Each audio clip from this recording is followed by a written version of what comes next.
नमस्कार दोस्तों, मैं कवि शरद मेरा वकील आपके लिए एक कहानी लेकर आया हूँ। रिश्तों की बगिया।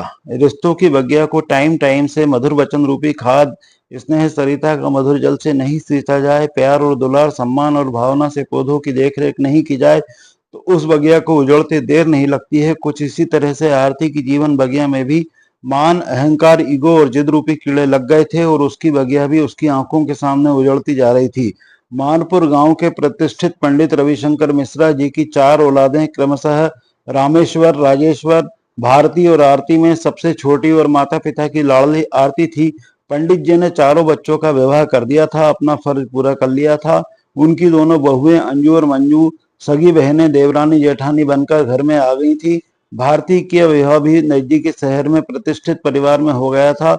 आरती का विवाह पास के भानपुर गांव, जो कि सिर्फ 7 किलोमीटर दूर था, वहां के पंडित कमल किशोर शुक्ल के बेटे राम कुमार के साथ हुआ था।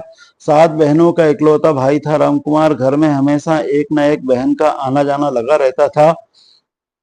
माँ के लिए तो सभी बच्चे प्यारे होते हैं। शुक्ला जी ने भी पंडिताई में अच्छा खासा नाम कमाया था।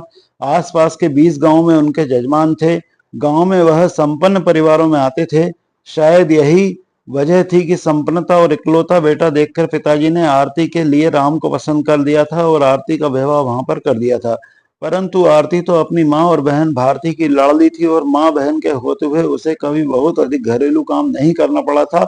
बस जरूरी काम ही सीख पाई थी। आरती के विवाह होने के बाद स्वभाव के अक्खड़पन और व्यवहारिकता नहीं होने के कारण विवाह होने से 1 साल के अंदर ही पंडित मिश्रा का स्वर्गवास हो गया। ससुराल में आरती को ननंदों का आना जाना बिल्कुल नहीं सुहाता था और वह मन ही मन कुड़ती रहती थी। दिन भर भांजे भांजियों के उछल कूद धमाधम घर को जैसे सर पर ही उठा लेते थे और वह सब फिलहाल आरती को समेटना पड़ता था। ननंदों में तो जैसे कोई काम न करने की कसम खा रखी हो। गर्मी की छुट्टी आई तो एक साथ 3-3 ननंद अपने बच्चों को साथ लेकर आ गई। आरती तो यह देखकर ही पारा चढ़ गया। मन ही मन वह हिसाब लगाती थी कि इस बार सास कितना धन इन बहनों पर लुटाएगी। सब संपत्ति बहनों पर ही लुटे, क्या बहू बेटे के लिए कुछ नहीं है? बस यही कांटा मन ही मन में बार बार कचोटता रहता था। आज तो हद ही हो गई। सास ने अपने कुछ सोने के गहने एक बेटी को दे दिए। अब बाकी दोनों बेटियां भी चुपचाप कहाँ बैठने वाली थी, उन्होंने भी माँ को मनाना शुरू कर दिया, हमें भी कुछ दो, हमें भी कुछ दो। और तीसरे दिन घर का माहौल बिल्कुल शांत हो गया। अब आरती को यही लग रहा था कि माँ ने कुछ ना कुछ गहने इनको भी दे दिए होंगे, तभी तो इतनी शांति हो गई। बस इसी बात पर आरती की त्योरियां दिन भर चढ़ी रही और आज तो आरती ने मन ही मन ठान लिया था कि आने दो राम को, इस बात का फैसला होकर रहेगा। और शाम को राम के घर आते ही आरती ने पूरे बीते सप्ताह की भड़ास निकालना शुरू कर दी। राम, देखो आरती खाना खाकर यह सब बातें कमरे में आराम से करेंगे। आरती बोली, मैं तो 1 मिनट भी नहीं रुक सकती हूँ। इस बात का फैसला अभी करो। मैं दिन भर काम में रगड़ती रहती हूँ और यह महारानियां बैठे बैठे मुझ पर हुक्म चलाती रहती हैं। अब मुझे इतना काम नहीं बनता है। बहनों के आने बुलाने की कोई मनाही नहीं है, पर अब मेहरी लगाना होगी। मैं इतना काम नहीं कर सकती हूँ। राम, हाँ तो तुम जो कहोगे वही कर देंगे, पर प्लीज तुम इतना गुस्सा ना करो। राम ने पानी के मुंह से घूंट कर मुंह का निवाला निगलते हुए कहा। मगर आरती के मन में कुंठा का गोबर भरा हुआ था और वह ज्वालामुखी फूटे बगैर नहीं रह रहा था। स्वभाव से ही अक्खड़पन और व्यवहारिकता का नहीं होना उसे लावे को और अधिक उत्साह रहा था। नारी के पास प्रकृति दत्त सहनशीलता होती है, जैसे विधाता ने आरती को वह दी ही नहीं थी। या यूं कहें कि आज भड़ास निकालने का मौका मिला था और आरती आज उसे खोने का मौका पूरा फायदा उठा लेना चाहती थी। अधिक लाड़ प्यार बच्चों को जैसे परिपक्व होने से रोक देता है, कुम्हार का अपने बर्तनों से लाड़ प्यार पकाने से वंचित कर देता है। कुम्हार जानता है कि आज की मार, आज की थपकी इन बर्तनों को सुघड़ सुडोल आकार प्रदान करेगी और आज का ताप इन्हें पक्का कर देगा। मगर आरती को तो ना तो थपकी ना ताप का सामना करना पड़ा था और वह अधपकी रह गई थी। ऊपर से अपने पीहर की ठिसक भी थी। वह यह भूल जाती थी कि मायके पर अब उसका उतना हक नहीं रहा है कि वह ससुराल को छोड़कर जा सके। मायका तो अब उसके लिए पराया घर मात्र रह गया था, मगर होनी को शायद कुछ और ही मंजूर था। आज आरती का मन और जुबान दोनों पर आरती अपना काबू खो रही थी। राम जैसे धीर गंभीर मनुष्य को भी उसकी जबान उकसा रही थी, या यूं कहो कि राम की चुप्पी या गंभीरता उसे चुभने लगी थी। राम इस मसले को टालना चाहता था। राम को पता था कि अभी आरती गर्भ से है और उसका इस तरह से चिड़चिड़ापन या जलना बच्चे पर गलत असर डाल सकता है। मगर हर चीज की अपनी हद होती है, अपनी मर्यादा होती है। आखिर राम भी तो एक इंसान ही था। शायद राम ने आरती को चुप करने के गरज से थोड़ा गुस्सा कर दिया हो, लेकिन दिखाने के लिए ही गुस्सा किया था। राम, अब तुम चुप हो रही हो या नहीं? बहुत हो गया है। मेरी बहनों ने ऐसा क्या कर दिया जो इतना तूफान उठा रही हो? आखिर तुम्हारे साथ तुम्हारी भाभियां ऐसा व्यवहार करे तो तुम पर क्या गुजरेगी? बताओ भला, अपने पीहर बहनें नहीं आएंगी तो कहाँ जाएंगी? आरती, हाँ हाँ, खूब बुलाओ और खूब लुटाओ, तुम तो सब कुछ लुटा दो उनको। दोनों माँ बेटे मिलकर और खुद बाबा जी बन जाओ। राम, अरे बुद्धू, बहन बेटियों भांजे भांजी को प्यार से खिलाने से बड़ा पुण्य होता है। माँ तो माँ होती है, उसके लिए बेटे और बेटियों में क्या अंतर होगा? उनकी ममता तो दोनों पर बराबर बरसती है। आरती, ठीक है, तुम बताओ और तुम ही पुण्य कमाओ। मुझे तो यह सब देखा नहीं जाता है, चाह नहीं जाता है। अब मैं अपनी रसोई अलग चाहती हूँ। मुझसे इतनी चाकरी नहीं होती है। दिन भर खटो और रात को तुम्हारी बातें सुनो। राम, यह नहीं हो सकता है। बस इतना बोलकर राम चुप हो गया और फिर राम ने अपने मुंह से एक शब्द भी नहीं निकाला। दरअसल राम की नौकरी एक यजमान ने उसके पिता के आग्रह पर लगवा दी थी और वह संविदा नियुक्ति पर पास के एक गांव में था और बहुत ही काम तनक था। अभी राम पंडित जी पर निर्भर था। उसकी तनख्वाह तो पेट्रोल, मोबाइल और खुद और आरती के खर्चों पर ही पूरी हो जाती थी। घर में एक भी रुपए का सहयोग नहीं कर पाता था। साथ में आरती का गुस्सा सातवें आसमान था। मुझे कुछ सूझ नहीं रहा था। राम का गंभीरता, उसे उसका पूरे भविष्य दिख रहा था कि अभी कितने दिन और नौकरी पक्के होने में लगेगी, यह कोई निश्चित नहीं था। और आरती अलग अलग रसोई की मांग कर रही थी। राम थाली अधूरी छोड़कर उठ गया और चुपचाप जाकर कमरे में मोबाइल देखने लगा। राम समझता था कि आरती गुस्सा उतरते ही सामान्य हो जाएगी, पर ऐसा नहीं था। आरती की हालत तो विनाश काले विपरीत बुद्धि वाली हो गई थी। राम का मौन आरती के गुस्से में आज आग में घी का काम कर रहा था। सुनो, मैं जा रही हूँ सुबह इस घर से, और मैं नहीं रह सकती हूँ। आरती ने सामान बांधना शुरू कर दिया। राम ने भी सोचा कि स्त्री स्वाभाविक हल्का गुस्सा है, 2-4 दिन में मायके में रहेगी तो सब कुछ भूल जाएगी और इस बहाने थोड़ा आराम भी हो जाएगा, मन और हल्का हो जाएगा। राम को भी समझ में आता था कि आरती के हिस्से में घर का काम ज्यादा है, पर उसे वह यह नहीं मालूम था कि उसका मौन, उसकी गंभीरता ही उसके लिए दुख का पहाड़ खड़ा करने वाली है। राम ने चुपचाप मोबाइल बंद करके अलग रखा और करवट बदलकर सोने की कोशिश करने लगा। उसकी ड्यूटी पास के गांव में थी और सुबह 7 बजे स्कूल पहुंचना पड़ता था। राम 5 बजे उठता था और उसने विचार किया कि सुबह स्कूल जाते वक्त आरती को वह भानपुर गांव छोड़ते हुए स्कूल चले जाएगा। आज की रात आरती के लिए जैसे कत्ल की रात थी। राम के मौन ने आरती को और अधिक चढ़ा दिया था और वह भोर तक कुड़ती रही। फिर उसकी आंख लग गई। सुबह उसे सोते देखकर राम ने भी सोचा शायद मायके जाने का विचार टाल दिया है, और राम ने प्यार से उसके गाल पर हाथ फेरा, उसके गालों को चूमती हुई लटों को फिर से ऊपर किया और मन ही मन बोला, कितना गुस्सा करती है, खुद को जलाती है, ऐसी पहले तो नहीं थी। आखिर हम साल भर से अपने साथ साथ रहते हुए हो गए हैं। राम ने उसकी नींद का पूरा ख्याल रखते हुए चुपचाप अपने दैनिक कार्यों को पूरा किया और चाय बनाकर पी। 6:30 बजे राम बाइक उठाकर स्कूल के चल दिया। देर से सोने के कारण आरती भी देर तक सोते रही और 8 बजे के करीब रसोई में खटपट की आवाज से उसकी नींद खुली और राम को बिस्तर पर ना पाकर उसकी त्योरियां फिर से चढ़ गई। बहू, अरे बेटा, क्या आज तेरी तबीयत ठीक नहीं है? यह कहते हुए सास गिलास में से चाय सुड़कने लगी। आरती बोली, माँ जी, मैं भानपुर जा रही हूँ। सास, क्यों बेटा, वहां सब कुछ ठीक तो है ना? अचानक ये विचार क्यों आया, क्या बात है? आरती कुछ नहीं बोली और सीधी बाथरूम में जाकर नहाने लगी और सोचा नहीं कि अब इस तरह घर का पानी भी नहीं पीऊंगी जब तक मेरी रसोई अलग न बन जाए। और आरती जल्दी से तैयार होकर बिना किसी से कुछ बोले चल दी। अरे भारती, अरे आरती बेटा, सब ठीक तो है? अचानक अकेले कैसे? दामाद जी कहाँ पर हैं? आए नहीं क्या? माँ ने देखते ही आरती को गले लगाकर दुलार किया। आरती कुछ ना बोली, चुपचाप अपना बैग व्यवस्थित रखकर बोली, माँ, चाय पीना है। जब तक अंजू मंजू भी आवाज सुनकर आ गई थी और आरती की बात सुनकर चाय बनाने चले गई। अंजू और जीजी सब ठीक तो है ना? आपके यहाँ आप कैसी हो? आप दुबली हुई हो, तबीयत लगता है ठीक नहीं है। अंजू शरारत से मुस्कुराती हुई बोली। आरती, हाँ भाभी, तबीयत ठीक नहीं है। माँ, बेटा कुछ दिन यहीं रहकर आराम कर, सब ठीक हो जाएगा। इतने में पिताजी और दोनों भाई भी आ गए और अपनी लाडली को दुलार किया। इतना स्नेह पाकर आरती अभिभूत हो गई। आखिर इसी घमंड का तो उसे घमंड था। इसी बात का घमंड था और अंजू मंजू को अभी एहसास ही नहीं था कि आरती 2-4 दिन नहीं बल्कि सालों की मेहमान बनकर रहने वाली थी। इसलिए अपने स्वभाव से विपरीत दोनों बहनें अपनी ननद को इतना स्तन लुटा रही थी। इंसान का सबसे बड़ा शत्रु वक्त होता है और वक्त ही उसे वह पाठ पढ़ा देता है कि जो उसे अच्छे से अच्छा स्कूल, अच्छे से अच्छा गुरु नहीं पढ़ा सकता है।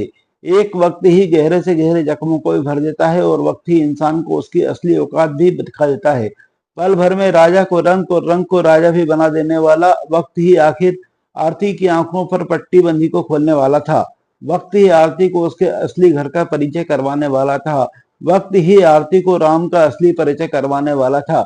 अगले 3-4 माह में देश में चुनाव होने वाले थे और इन चुनाव में राम बहुत व्यस्त हो गया था। लगातार एक के बाद एक ट्रेनिंग चल रही थी। इसी बीच गांव से इस गांव से उस गांव, इस शहर से उस शहर, उस शहर से उस शहर, चुनाव के परिणाम तक राम को सांस लेने की फुर्सत नहीं मिलने वाली थी और इसी व्यवस्था के कारण राम आरती को ना फोन कर पाया ना ही लेने जाने पाया। और आज जब ट्रेनिंग के बाद वह बैठा कैंटीन में चाय पी रहा था तो उसे याद आई कि उसने आरती को फोन लगाया। फोन में राम का नाम देखते ही आरती का पारा चढ़ गया और उसे ना राम का हाल पूछने का ख्याल रहा ना ही घर का हाल पूछने का ख्याल रहा और फोन पर ही चिल्लाकर बोली, मिल गई माँ बहनों से फुर्सत। राम इस उबाऊ ट्रेनिंग से बहुत पका हुआ था और प्यार की दो बातें करने के लिए उसने बड़े मन से आरती को फोन किया था और आरती का उलाहना सुन उसे बहुत गुस्सा आ गया और उसने भी सोच लिया कि अब या तो ये खुद ही फोन करेगी या खुद चलकर आएगी, अन्यथा मैं तो अपना फोन ना लगाऊंगा ना आऊंगा। राम ने भी फोन काट दिया। आखिर इस ट्रेनिंग से उस ट्रेनिंग को कर करके इस चुनावी चकल्लस में राम भी बहुत उकता चुका था। ऊपर से अक्सर अवसर यही था कि शिक्षक तो जैसे शिक्षक न होकर कोल्हू का बैल हो गया था, लेकिन राम जैसे धीर और गंभीर की प्रतिमूर्ति जो कि हर काम को हंसी खुशी करता था, कभी नानुकर नहीं करता था, कभी कोई लापरवाही नहीं करता था और उसकी इसी कर्तव्य परायणता के कारण अब उससे उसके मुख्य चुनाव अधिकारी महोदय भी प्रसन्न थी और कोई भी काम, जिम्मेदारी वाला काम होने पर स्कूल के प्रिंसिपल से लेकर अधिकारी तक राम को ही याद करते थे। राम ने भी अब अपने आप को काम में डुबा लिया था। अब आरती को पीहर आए हुए लगभग 1 महीना हो गया था और अब तो गांव में कानाफूसी होने लगी थी। आरती को लेकर कई मुंहफट औरतों ने तो आरती की मां से सीधे ही पूछ लिया था, क्या आरती अब पीहर में ही रहेगी? क्यों आई है? क्या उसके ससुराल वाले उसे लेने नहीं आ रहे हैं? जितने मुंह उतनी बातें होने लगी थी, पर आरती को इससे कोई फर्क नहीं पड़ता था और अंततः एक दिन माँ ने उससे पूछ ही लिया, बेटा दामाद जी लेने क्यों नहीं आ रहे हैं? क्या तुम्हारी कुछ खटपट हो गई है? तब आरती ने कह दिया कि अब तो ससुराल उसकी शर्तों पर ही जाएगी। सुनते ही अंजू मंजू के भी जैसे सांप सूंघ गया था। दोनों ने आंखों ही आंखों में इशारा किया और अंदर कमरे में चले गई। मंजू, जी जी ये क्या हो रहा है? यह महारानी तो ससुराल छोड़कर आई है, तो क्या जिंदगी भर हमारे गले ही पड़ी रहेगी? अंजू, हाँ मंजू, लगता तो ऐसा ही है। हम इसे कब तक खिलाएंगे? ऊपर से यह पेट से भी है। इसकी जचकी का खर्चा कौन उठाएगा? बच्चा पैदा करना, उसको पालना पोसना इतना आसान है क्या? मंजू दीदी ऐसा करते हैं कि अब हम कुछ दिन के लिए घर के काम से हाथ खींच लेते हैं। काम का बोझ पड़ेगा तो यह अपने आप ही भाग जाएगी। अंजू ठीक है, कल से हम आलसी हो जाते हैं। और दोनों बहनें खिलखिलाकर हंस पड़ी। ठीक है मंजू, कल से मैं बीमार हुई जाती हूँ, तू भी कोई ना कोई बहाना मार दिया कर। और अब इस तरह सब कुछ काम आरती के सर पर आ जाने वाला था। माँ के तो घुटनों में दर्द होने से अब काम कुछ होता नहीं था। अब उम्र भी हो चली थी। सुबह होते ही आरती के पास खबर आ गई कि अंजू भाभी बीमार हो गई हैं। उनके पेट में बहुत तकलीफ है। लगातार दस्त होने की वजह से बहुत कमजोर हो गई है। मंजू भी कमरे से निकली ही नहीं। जब 8 बजे तक चाय नहीं आई तो रामेश्वर जी ने आरती से बोला कि चाय बना लो। आरती 8 बजे की रसोई में घुसी तो शाम हो गई। काम था कि खत्म होने का नाम ही नहीं ले रहा था। आज से बर्तन वाली बाई को भी पैसे देकर रवाना कर दिया गया। धीरे धीरे अब तो आरती के जिम्मे में ही रसोई, कपड़े, बर्तन सब आ पड़े थे। ऊपर से हर कभी किसी न किसी बहाने से अंजू मंजू दोनों आरती को ताने मार दिया करती थी, जली कटी सुना दिया करता थी। खाना भी बहुत ही नखरे करके खाती थी। कभी नमक, कभी मिर्ची, कभी कुछ कम कर बताती रहती थी। ऐसा कुछ न कुछ चलता रहता था। माँ बेचारी बोलती थी तो क्या बोलती, उसे तो आखिरी समय तक बहुओं के साथ ही रहना था। बेटी तो मेहमान थी, कब तक रहेगी? आरती को भी समझ में आने लगा था कि उसके साथ जानबूझकर भाभियां जुल्म कर रही है, पर इसका ईगो उसको ससुराल नहीं जाने दे रहा था। अब तो राम का ही फोन नहीं आ रहा था। एक दिन किसी बात पर दोनों भाइयों के जाने के बाद अंजू मंजू ने प्लान करके आरती से जमकर झगड़ा किया और बहुत ही भला बुरा कहा। आरती रोते हुए पीछे के कमरे में माँ के पास पूजा के कमरे में आ गई। माँ तो पूजा में व्यस्त थी। अचानक आरती की नजर राम दरबार पर पड़ी। आरती ने आज तक कभी कोई पूजा पाठ नहीं किया था, उसे इन सब बात पर कोई इंटरेस्ट नहीं था। पर आज अचानक राम दरबार में माता सीता से नजर मिलते ही आरती को लगा जैसे उससे सीता जी कह रही हो, आरती पूरे घर का ख्याल रखती हो, हमारा ख्याल भी कर लिया करो। अब तुम्हारी माँ से बनता नहीं है, वह हमारा ख्याल कर रहे हो और अंजू मंजू तो अपनी दुनिया में ही मस्त है। ना जाने कैसे आरती का सर स्वीकृति में हिल गया और उसने कहा, कल सुबह सबसे पहले आपका काम करूंगी। अचानक माँ ने सुना और पलटकर आरती से पूछा, क्या काम होगा? तो आरती सकपका और बोली, कुछ नहीं माँ, ठंड बढ़ रही है, मैं कल से आपको गर्म पानी करके दूंगी, उससे नहाना, नहीं तो आप बीमार पड़ जाओगी। दोस्तों, आपको कहानी कैसे लगी कृपया कमेंट कुछ ना कुछ करते रहें मुझे, जिससे कि मोटिवेशन मिले। अब आरती की आंखों में नींद नहीं आ रही थी, सो रही थी, क्या क्या सोच रही थी, सीता मैया ने मुझे कहा या मेरे मन का वहम है? पीतल की मूर्ति कैसे बोल सकती है? इतना सुंदर राम दरबार है, पूरा पीतल का है, अब तो ऐसा बाजार में मिलता भी नहीं होगा। कितनी मनमोहक मूर्तियां हैं, मगर भाभीियों ने क्या हाल बना दिया है, पूरा कमरा धूल धूसरित है। मूर्तियां काली पड़ने लगी है, धूल की परत जम रही है। कल सबसे पहले मंदिर वाले कमरे की सफाई करूंगी, देखती हूँ कि आज क्या बात कहती है यह सीता माता। आरती की तड़के ही आंख खुल गई, मानो सर पर कोई वजन हो। आरती सबसे पहले नहाकर तैयार हुई और पूजा के कमरे में आ गई। सबसे पहले कमरे में जाले तोड़े और फिर राम दरबार की सफाई करके मूर्ति को बहुत ही अच्छे से चमका दिया। धूल साफ करके पुनः अपनी जगह स्थापित कर दिया। 1 घंटे में तो पूरा कमरा चकचका रहा था। अब आरती ने फिर से सीता माता की ओर देखा तो उनकी आंखें मुस्कुरा रही थी, जैसे धन्यवाद दे रही हो। मैं अभी पुनः नहा के आ रही हूँ, फिर पूजा करूंगी माँ के साथ, मुझे तो पूजा आती नहीं है। और माँ को गर्म पानी देने के बाद आरती भी तैयार होकर पूजा के कमरे में आ गई और माँ से बोली, माँ मुझे भी पूजा करना है। पहले तो कमरे और मंदिर को चमकता देखकर माँ अवाक रह गई और फिर दूसरा झटका आरती की पूजा वाली आवाज सुनकर मन को लगा। समय का फेर मान समझकर आरती को पूजा करवाने लगी। अब आरती के मन में बहुत शांति थी। अब आरती उठकर जाने लगी तो उसके अंतर मन से आवाज आई, जैसे माँ सीता कह रही हो, आरती अब कैसा लग रहा है? तब फिर चौंकने की बारी आरती की थी। आरती बोली, बहुत अच्छा माँ सीता, अपने असली घर जाने के बारे में क्या सोचा है? आरती, क्या मेरा घर? क्या यह मेरा घर नहीं है? मेरी माँ का घर ही मेरा घर है। माँ सीता, नहीं नहीं, यह तेरा घर नहीं है, यह तो अंजू और मंजू का घर है। तेरा घर तो तेरा ससुराल है। यहाँ इतनी बेइज्जती, इतनी हकारत, ताने सुनकर भी तेरी समझ में नहीं आता है?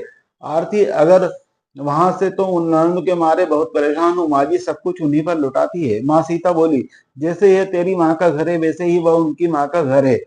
वह वहां भी आ सकती हैं, मगर उनका भी असली घर उनके ससुराल में ही है। 8-10 दिन रहकर वह चली भी जाती ही होंगी।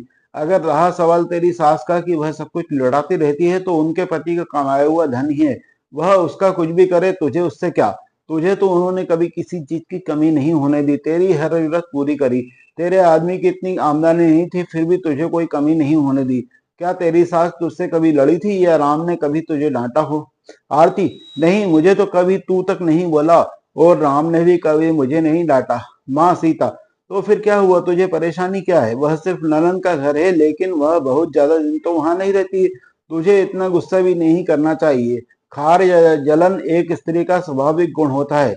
करो, मगर इतना नहीं कि वह जलन तुम्हें ही जलाने लगे। आज तुझे यहाँ रहते हुए 4 माह से अधिक हो गए हैं और तू 5 माह की गर्भवती है।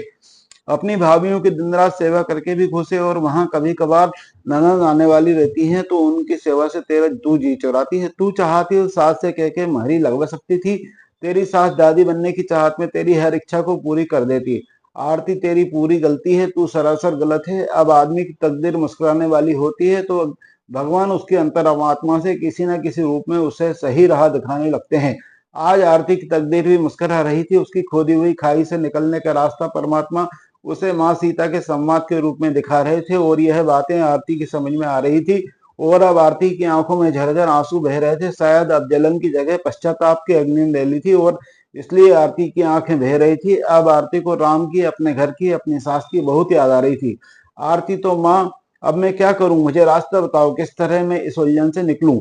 अब तो उनका फोन भी नहीं आ रहा है और मैं किस मुंह से उन्हें फोन करूं? मुझे रास्ता दिखाओ माँ।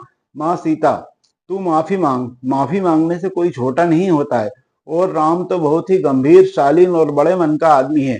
वह तुझे माफ कर देगा। और हाँ, तुझे उसको अपने होने वाले बच्चों की याद दिलाना होगी।